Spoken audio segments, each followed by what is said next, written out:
Hello and welcome to video number 4. We're going to talk about the backward email funnel. Now it's time to start mapping out your email series. So past this video, we'll actually begin to do the technical setup. So obviously, if you do not have an email series yet, then make sure to watch this video step by step, watch it twice, because we're going to show you how to create a high converting email funnel. Even if you have an email series that is already written up, I highly recommend that you watch this video because we're going to talk about some more advanced strategies that will help you create an email series that will get higher open rates and higher click-through rates. So if somebody gets your email, they're going to be interested and they're going to click through. So to speed things up, you're going to learn how to set up a backward email funnel based on what you wrote in video number 3. So if you didn't jot things down, then make sure you go back and do that. But of course, if you're a visual learner and you want to watch through everything first, that's fine too. Now, the point of the backward email funnel is to start at the very last email, which typically starts with "buy my stuff" emails. And it'll make more sense when I show a mind map and the process of how to create the funnel. Now, the reason why we want to go backwards is because psychologically, when you move forwards, when you write the first welcome email, the second email, and all that, it's actually very hard for the brain to think that way. In fact, if you start at the very last end goal, which is "buy my stuff," you'll begin to think of the missing pieces and how you can fill out, let's say, you have email number 12. You'll figure out email 11, 10, 9, 8, 7, 6, 5, 4, 3, 2, 1 very, very easily. And it actually, psychologically, you'll be able to speed it up. You'll be able to create a higher converting email funnel. So to kind of give you a brief idea, the emails before that should build a relationship, should hone in on the pain, because you got to assume that the people that are coming to this list are people that do not know you. But of course, if they know you, then that's even better. So what you're trying to do is do the worst case scenario where people do not know you. Create an email autoresponder series based on that. If you do that, you'll actually get a higher conversion rate. Obviously, there's no guarantee, but statistically from our own test, that's what we found. So in other words, most of your prospects aren't going to know you. They just have an issue or a problem that they want solved. In fact, most of them don't really care about you. They just want a solution to their problems. Now, of course, over time, as you write to them, you give them solutions to their problems, not the complete solution, which is going to be the end goal, the product or service or affiliate product, but little snippets of gold, little snippets of tips here and there. Over time, they will build a relationship with you. To make more sense, what I'm going to do now is break things down via a mind mapping software. So let's go ahead and do that right now. Okay, so now we are at Lucidchart, which is a flowchart system. Now, you don't need to use them. You can use anything that you would like to use. You can even use a piece of paper. The point being is that a lot of people, they tend to start with the welcome email, or they immediately go into "buy my stuff." And if you think about it from your own standpoint, if you're interested, but you're not really interested in any specific product, but you are interested in maybe solving your problem. I mean, who likes to go to car dealerships and have somebody hound over you to say "buy, buy, buy, buy," right? Most of us, unless we've done our own research before and we're there to buy, we're not ready, right? So that's why I say start at the very end. Start where you want to get people to buy your stuff and then move backwards. So if this is your, let's say, 6th email or even 12th email, doesn't matter. You just want to start at the very end. And then what we want to do is we want to move backwards. So we're going to move from here all the way back over here. So "buy my stuff" email back over here. Now you might be thinking, well, what exactly does that look like? So let's take, for example, the example that we talked about earlier about the survival product. So let's say, for example, that we are selling survival kits, maybe meal kits. So what is related to meal kits? So if you think about it, when you have an earthquake or you have a tornado, and all the power grid has essentially been disabled, and you don't have access to a microwave or anything like that, then how do you survive? So what kind of content could you essentially provide? So if we open up our little nifty notepad here, we could just start brainstorming survival meal kits. Maybe the top 10 ways to create your own survival meals. Now, maybe you want to talk about how to do it, and the whole process is very time consuming, right? So this might appeal to people who have a lot of time on their hands, but for the most part, most of your audience, they're not going to have a lot of time to actually do this, and that's why they're going to buy your survival meal kits, right? So maybe you can talk about top 10 ways to create your own like top number 10s, and start with the number 10 and then go to like 9, 8, 7, 6, 5, 4, 3, 2, 1 kind of thing. So maybe at the last one you mention that and you say, well, this process is very time consuming.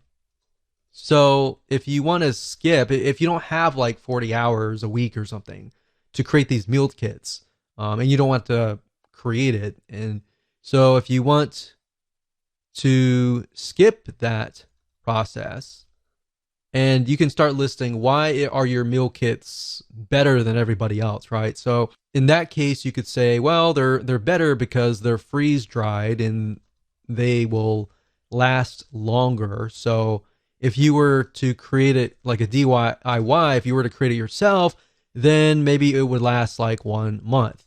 But if you come with us, then ours will last like 12 months. So if you're out in the wilderness and you got 12 months, then these foods will last you about 12 months. I would start hitting on pain points, fears, power grid out. So not having power for more than a week. And that's happened. We've seen that in a lot of natural disasters where there's no power and there's literally no food in the grocery stores. And there's like chaos and everything like that. So the point is, how can you take these items here and then insert them into your top 10 ways? So when they sign up for top 10 ways to create your own survival meals, or even top 10 ways to survive in earthquake, then you start naming the top 10. So number 10, it can be, something. Number 9 can be something. And number 1. Or you could do like top 5 ways, and then email them 5 emails. And by the 5th email, you've provided so much value that they are going to trust you. And then you can have the survival email kit. So then you can have the buy my stuff emails. So by working backwards, then we can say, okay, this can be top number 1. And then this can be 2, 3, 4, and 5. So we can work that in here. 2, 3, 4. So let's just do 4 just because the screen's so big enough. So top 4 reasons. Now I will say one thing that we've tested out is top 4 and 5 tend to work better. Anything beyond that tends to be a little bit more overwhelming unless you can fit that into other emails. So we found that actually the top 4 ways actually does really well. Top 4 or 5. So by this point, they're definitely going to want to stay to the number 1 way, right? So if you start with number 1 here and move backwards, That's fine if they're all equivalent, but if the biggest and the best way is number one here, leave the best for last, and that way they'll actually click through, right? So that's why I say start at this point. Now, if you wanted, you could do that as well, but if you start from this point, you begin to ask yourself, okay, what makes my product different than if you were to do it the manual way? So let's say, for example, that you were selling a piece of software, all right? Same concept. So if we were selling software, for example, a lot of times with software, you want to show the manual process, meaning the time consuming process. In fact, if you notice, a lot of software companies nowadays are coming out with a lot of free training, free academy training type deals, because what they want to do is they want to show you how to do it for free. But then you realize, I don't want to do all this. I don't have much time in the day. I would rather buy a piece of software and speed the process up. But in order to get you to that point, they need to show you the value, right? In order to that, you need to see the value. So in that light, you could show the manual process. So let's show you a different scenario here. So let's move this down. So this is a totally different scenario here. So let's say, for example, you're selling a piece of software. So you could say, instead of saying top 4, 3, 2, 1, you could talk about the manual process. So this could be in the form of a blueprint, a secret plan, step-by-step plan, a video course. And then you talk about every single email. Maybe you send them to a 5-minute video, which, by the way, if you do videos, make sure that your videos are short and sweet, especially if they are kind of lead magnet type videos. It's fine if it's a video course that they just purchased, like this one right here, but keep in mind that they have a short attention span. So if you do this, maybe the first thing would be, if this is a blueprint, what I would do is I would do a PDF, like a PDF blueprint. And then you say, in the next coming days or weeks, I'm going to show you step by step how to set things up. So we'll say step 1, step 2, and then step 3. So what you're doing here is you're showing that they need all of these emails in order to create a complete system. If you give everything up front at the first email, they're not going to have a reason to stay, right? So you want to make sure that you have it so that this is a complete system. So if they unsubscribe here, it's going to feel incomplete. Now, if you think closely about a movie, for example, a lot of times our brains don't like incomplete. So if you were to watch a movie and you saw even half of it, in your brain, usually you will think, I want to see the whole thing, right? If I only saw half, I want to see the whole thing. That's why our brains do not like complete. So that's what I'm showing you here. Now, in practical sense, what does that look like? Now, if you start out, welcome to, let's say, survival meal kits. So the first email will be a welcome email. Now, you want to make sure that you connect the emails. So at the end of the first email, and you talk about the top 4 reason or whatever that looks like, then you want to connect that somehow to the top number 3 in that first email. So you want to say something like, P.S. I'm going to send you an email tomorrow or the day after tomorrow or whatever on top number 3. The second email is going to be, all right, so we talked about this in the first email. Let's talk about top point number 3. And then, of course, in the PS, you're going to say, I'm going to send you an email in 2 days for top point number 4. So actually that's 4, 3, 3, 2, not 4. So that's 2. So I don't really need to go on, but the point is you need to connect them. So now that the arrows are going this way, we can actually move the arrows back. So the reason why I go backwards is because you take a little bit of content here and you move backwards. You take a little bit of content here and you move backwards. So when they sign up for this, they're naturally going to want this content, this content, this content here, and they're naturally going to want this content here. Believe it or not, this is the same strategy that we have used to get literally 50% open rates and 20% click-through rates, which is just insane. We've even seen in different niches 75% open rates, which is crazy. So as long as you understand this process and you follow along with a backward funnel and you write these emails in this way, connect to the right person and talk directly to them, you'll actually get a better conversion rate. So I hope that helped you. It's simple, but it's powerful.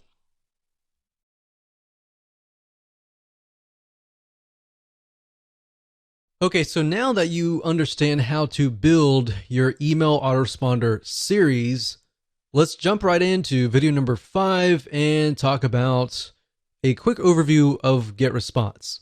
And what I'm going to do in this video is to give you a overview of the dashboard itself. I'm going to walk you through, we're going to log in, and that way you have a better idea of where everything is and what we're going to actually use.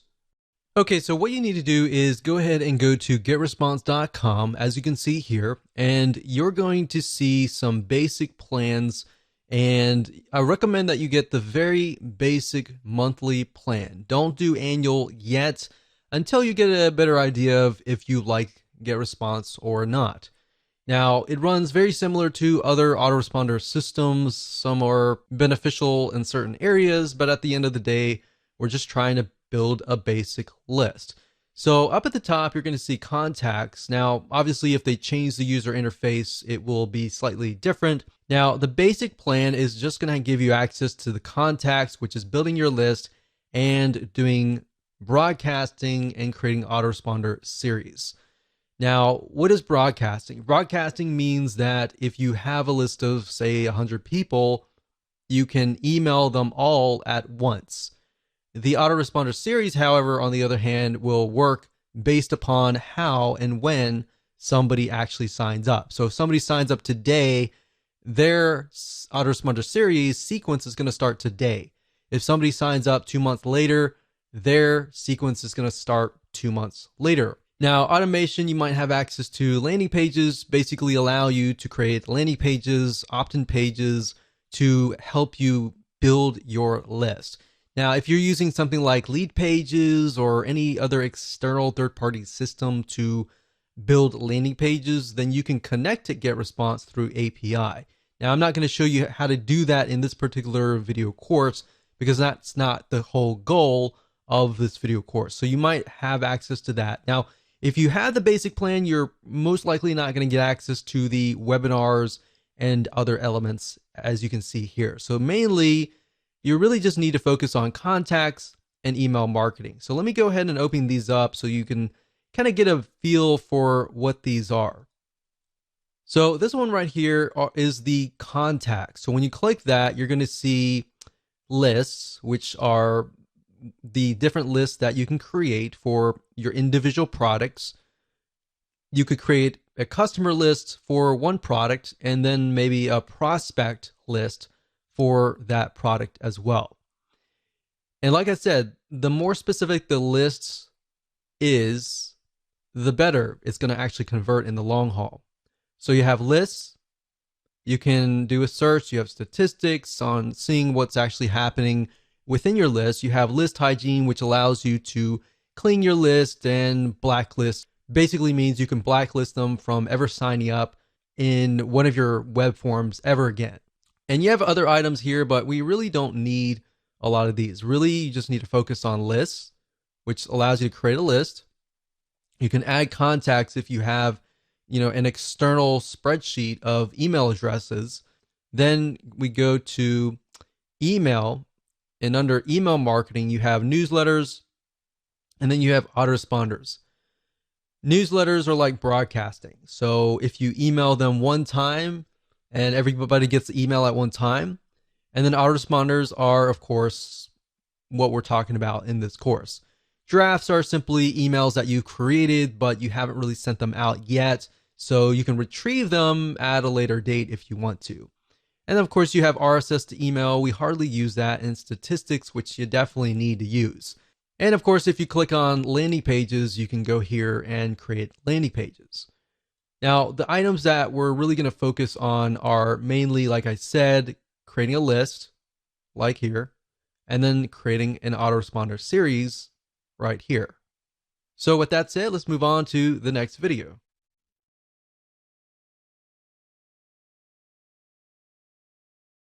Welcome to video number 6, and we're going to start getting technical, and I'm going to show you how to create a list within GetResponse. And a list is basically the first step. You can think of it like your campaign, and some autoresponder services will actually use campaign as the name of the list. So you'll see list, you'll see campaign, and it's pretty much all the same thing.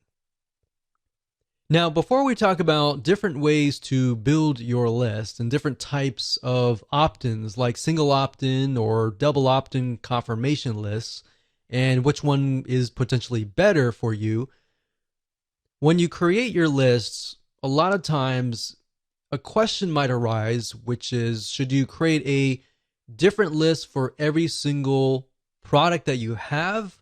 Should you create a different list for every different affiliate product that you're promoting? And the answer for that is this: yes. And the reason why is because when you're creating your list, you want to get as specific as possible. You don't want to have one list that covers 5 different products, because you're not going to know which product is which customer has purchased which product, right?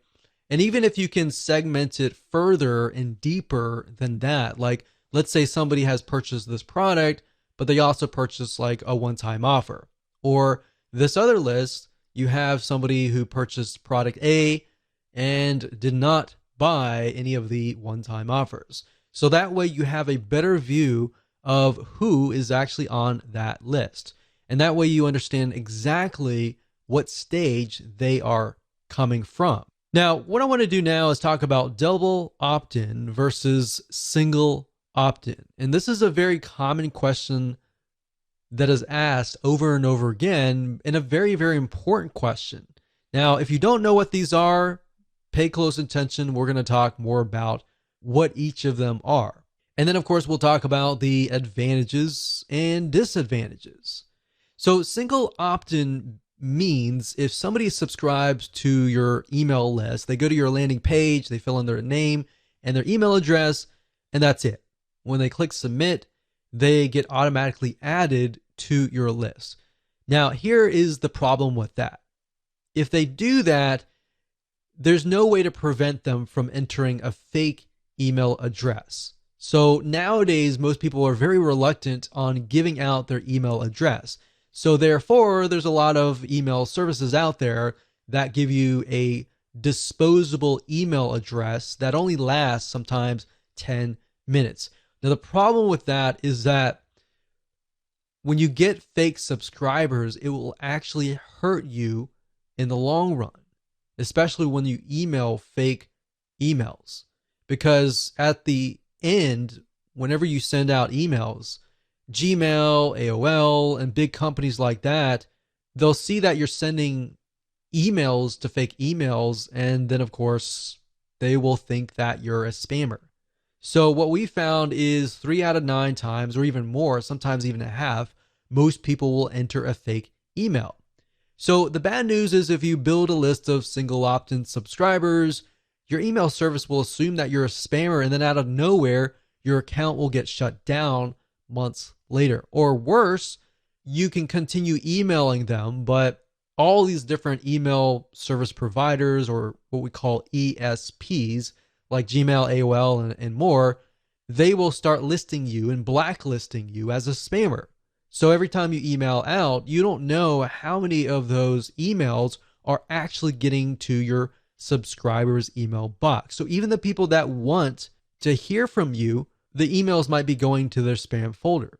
So this isn't something that a lot of people are told and when they begin, and they normally find out later. So if you don't even know about this, then this is actually very common. Most people don't really realize that this is actually happening.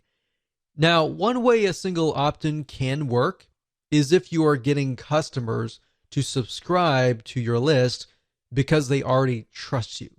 So the only time that I would use single opt-in, in other words, is for people that actually trust you and that have spent money to trust you. Here's what double opt-in is. Double opt-in is when somebody signs up, and let's use the example before where they fill in their name and email address on your landing page and they click submit. Now, at this point, they're not going to be added to your list. They're going to be added to a sort of pending list. Now, what they have to do in this case is they have to prove that they are the owner of the email. So what happens is they get sent an email asking them to click a confirmation link. And when they click that, and once that is done, then of course they're added to your email list. Now, if they fill in the name and email address and it's all fake, then of course think about that. That email will never reach them. And that protects you by allowing you to build a quality list. So instead of building a big list of 1,000 people, you might be building a list of 100 or 200 people, but these people are basically saying, I want to hear from you. Now, there have been studies, there have been tests. Some say that double opt-in works better.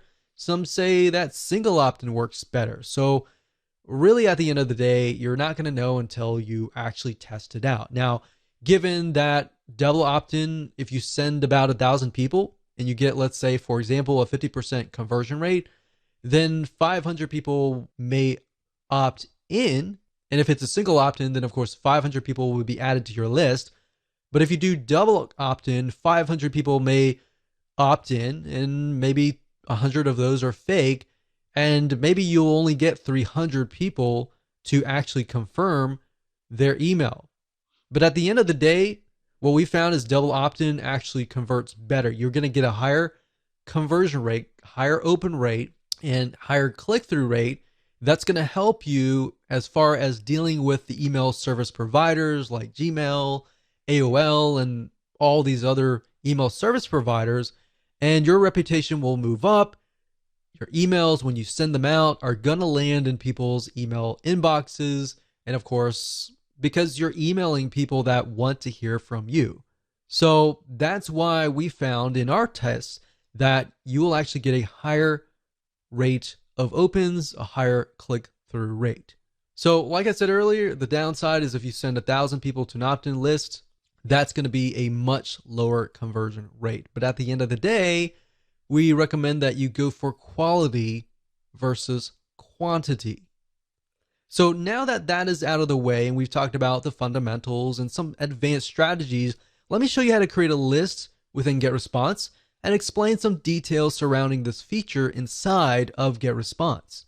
Okay, so as far as creating a list, it's actually very easy to do once you understand how everything is laid out. So even though it might take me about 5 or so minutes to teach you, once you get a hang of this and once you start creating a list after list after list, it'll actually be easy. In fact, as I will show you in just a minute, once you have created your list and you've created all the settings and done all that, once you create the second list, you can actually copy the settings from the prior list. So you don't have to set everything up again, essentially.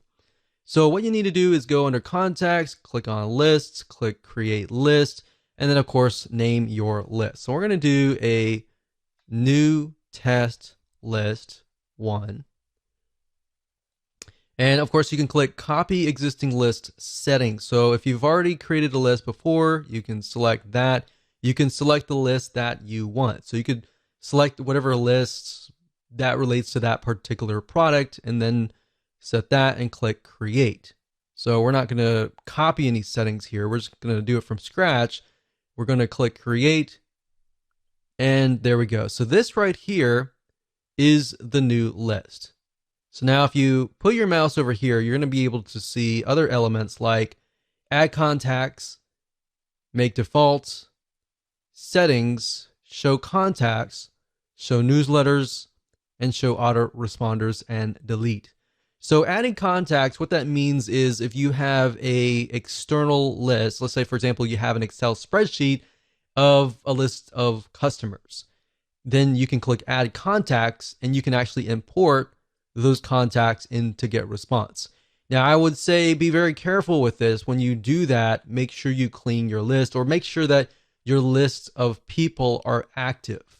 Now, the reason why we don't really do this a lot is because when you're just starting out with GetResponse, you're building a reputation. Or GetResponse could be ConvertKit, could be any other autoresponder series. You're building a reputation, and the best way to build a reputation is to start from scratch and build a list from scratch and build a double opt-in confirmation list, because then you will get less people who are spammers, fake emails, and all of that. You get people basically who really want to be on your list. Now, make default, all that means is that when you email out, it's going to come from this list. So we don't really want that. Now, click on settings here. And settings allows you to see the name, of course. Now, keep in mind that when you use something like Lead Pages or any other landing page creator and you connect to the GetResponse API, what's going to happen is you're going to see the list name. So when you connect to GetResponse and you refresh the details and you connect Lead Pages, for example, to GetResponse, you're going to see the list name. So you want to make sure that you choose a name that is something that you will remember and that is clear to you. So you want to try to create a naming convention, essentially, because you're not going to see the list title or description or any of that. So what you could do in GetResponse, however, is create a list title and description so that if you ever forget what the list name is, then you can always refer back here and figure that out. Now, the next thing is you can choose the category, as you can see here, and of course the language. Now, right below that is going to show the postal address, which is very important. And this address is going to show on all of your emails. So anytime you send out a newsletter broadcast, which is to everybody, or an autoresponder series, they're going to see your mailing address at the very bottom. So if you want to, for example, rent a UPS mailbox or a post box and put that there instead of putting your own private mailing address, that would be highly recommended for you to do.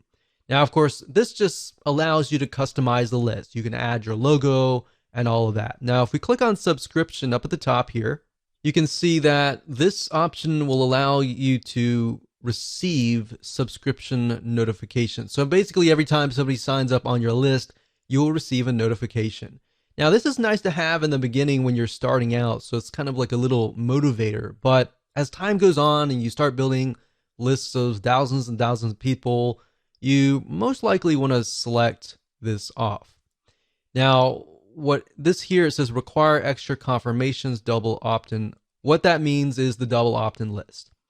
Now, if you select this here, what that will do is whenever you create a web form and somebody signs up on that web form, they will be required to obviously confirm that they are real. So we highly recommend that you do that. Now, API subscriptions, what that means is that if you're using a third-party system like Lead Pages and you're connecting through API and somebody signs up through there, unless you select this, it won't be double opt-in. If you deselect this, then it'll be single opt-in. So that's the main differences between these two. Now, it says preview pages your contacts will see. So this is very standard. Once you understand this, this will be standard throughout other systems. But the confirmation page is a page your contacts see after they confirm sign up. All right. So if somebody were to sign up via the web form and they click the confirmation link, they'll be sent directly to this page. And then, of course, the unsubscribe page is the page whenever they click the unsubscribe link. So unsubscribe success page basically means the page your contacts see after they unsubscribe. And of course, newsletter directory, your newsletter archive page. We don't really use that unless you want to show people all of your archives. And of course, you can tell the system where you want to host your confirmation page, either getresponse.com or a custom URL. So if you don't want to use getresponse.com's standard page and you want to use your own page on your own domain, you can select this and send them directly over to there. And of course, you got the confirmation message, and you can say, I want this message to be in HTML format or plain text. Now, if you're asking which one is better, it really depends. You're going to definitely want to use HTML. Plain text is just plain text. There's no graphics, there's no nothing. It's just plain. So at the end of the day, it really depends on your list. And of course, you can change the confirmation message, which is the message that they'll receive saying, okay, we received a notification that you signed up on this list. Are you serious about this? Or was that actually you?